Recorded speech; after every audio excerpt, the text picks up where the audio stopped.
the NLP communication model.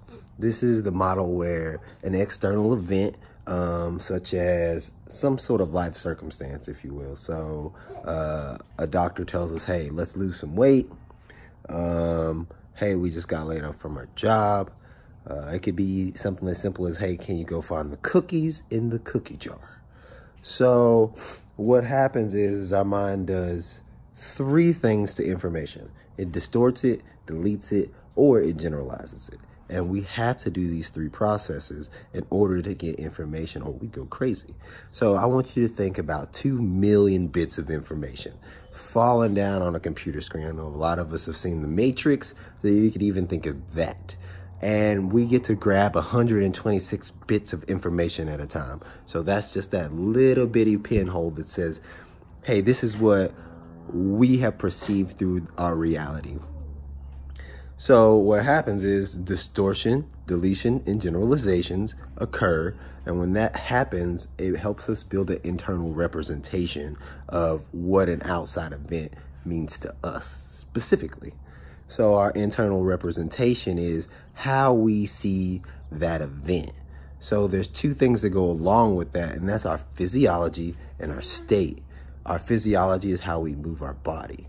And how we move our body, along with our internal representation, how we see an event, therefore leads into our state. And our state is our mental and emotional, feelings about that external event that occurred. So again, what that is an external event happens. Doctor says, hey, you need to lose some weight. We can either distort it and say, I only need to lose a little bit of weight. It's not a big deal. We could do something like delete it, which would be like, I don't even want to hear what he had to say. Or we could generalize and feel like, hey, maybe like he's telling everybody that today, and I may not need to necessarily listen to it. And that could all feed into how we see that goal that we have. So if the goal is, hey, I need to lose some weight, we would see the doctor and say, oh, wow, okay, that is something that I need to internalize, take that 126 bits and put that into action.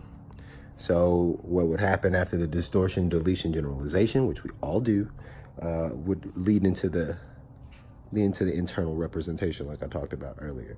Internal representation, state, and physiology all blend together to give us our behavior. So with that being said, if you go backwards from the behavior that you had, if you want to change your behavior, first you have to change the way you feel, the state that you're in. And how do we most effectively change the state that we're in? We can change our physiology, the way we use our body, which then helps us to create a different picture in our mind. So what we have to do to get better, to move forward, to grow, is find ways to change the picture that we have in our mind. Use our body differently. And moving forward, that's what we need to do.